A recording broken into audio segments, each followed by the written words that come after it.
طرف دیکھ، اور وہ شخص جو وہاں پر مانگنے والا تھا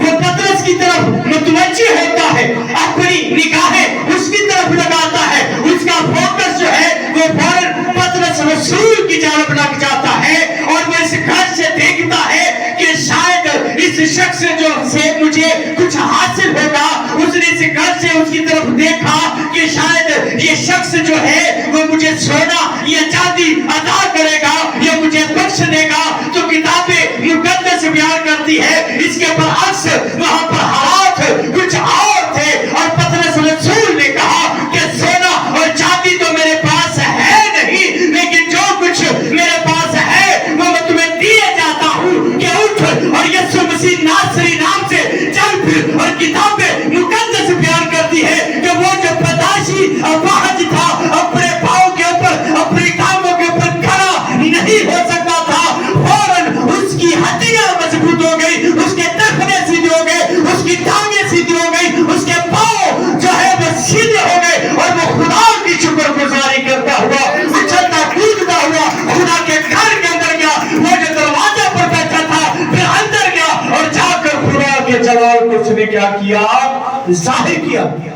بس اب تمہارے لیے بھی لازم ہے کہ تم کیا کرو؟ توبہ کرو، اپنے گناہوں کا اقرار کرو، اپنی بدکرداری سے باز آؤ، اپنی بدی سے باز آؤ، بس توبہ کرو اور رجوع لاؤ تاکہ تمہارے گناہ مٹائے جائے۔ اور کتاب مقدس بیان کرتی ہے کہ خدا کا بیٹا دنیا میں اس لیے نہیں آیا تھا کہ وہ دنیا پر سزا کا حکم کرے، بلکہ اس لیے آیا تھا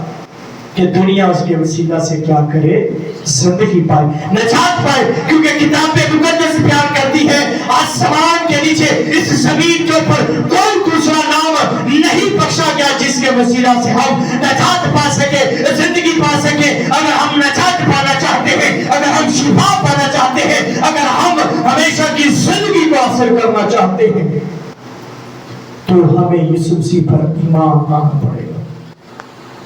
بس توبہ کرو اور رجوع لاؤ تاکہ تمہارے گناہ مٹائے جائیں اور خداوند کے حضور سے تازگی کے دن آئے۔ اگر ہم برکت کے دنوں کو حاصل کرنا چاہتے ہیں، اگر ہم برکت حاصل کرنا چاہتے ہیں، ہم نجات حاصل کرنا چاہتے ہیں، ہم زندگی کو پانا چاہتے ہیں اور چاہتے ہیں کہ خدا اپنی برکتوں بخششوں نعمتوں سے ہمیں آسودہ فرمائے اور آسمانی بادشاہی میں داخلہ چاہتے ہیں، تو ہمیں اپنے گناہوں سے توبہ کرنی پڑے گی، ہمیں اپنی خودی کا انکار کرنا پڑے گا، ہمیں اپنے گناہوں سے توبہ کرنی پڑے گی، ہمیں جو ہے وہ واپس آنا پڑے گا، یسوع مسیح کو اپنا شخصی نجات دہندہ قبول کرنا پڑے گا۔ کتاب مقدس اس میں خدا کا غضب رہتا ہے۔ کتاب مقدس یہ بیان کرتی ہے میرے عزیزو، اگر ہم ہمیشہ کی زندگی کو پانا چاہتے ہیں، خدا کی بادشاہت کو پانا چاہتے ہیں، خدا کی نعمتوں برکتوں بخششوں کو حاصل کرنا چاہتے ہیں، تو ہمیں رجوع لانے کی ضرورت ہے، ہمیں واپس آنے کی ضرورت ہے، ہمیں تبدیل ہونے کی ضرورت ہے۔ اگر ہم اپنے گناہوں کا اقرار کرتے ہیں تو وہ ان کو معاف کرتا ہے، لیکن اگر ہم اپنے گناہوں کو، اپنی بدکرداریوں کو، اپنی زناکاریوں کو، اپنی حرام کاریوں کو، اپنی بدیوں کو چھپاتے ہیں تو خدا کا عذاب ہم پر رہتا ہے۔ جب ہم اپنے دل کو سخت کرتے ہیں تو ہم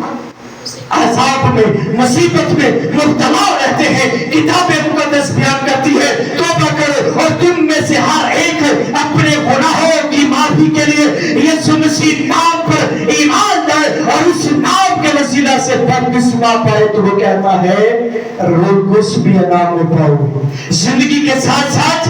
برکتوں کے ساتھ ساتھ وہ کہتا ہے روح قدس بھی تم انعام میں پاؤ گے۔ اور کتاب مقدس بیان کرتی ہے خدا کا بندہ یہ کہتا ہے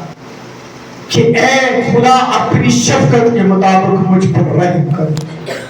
اپنی رحمت کی کثرت کے مطابق میری خطائیں مٹا دے، میرے گناہوں کی طرف سے اپنا منہ پھیر لے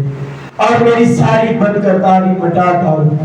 اب کتاب مقدس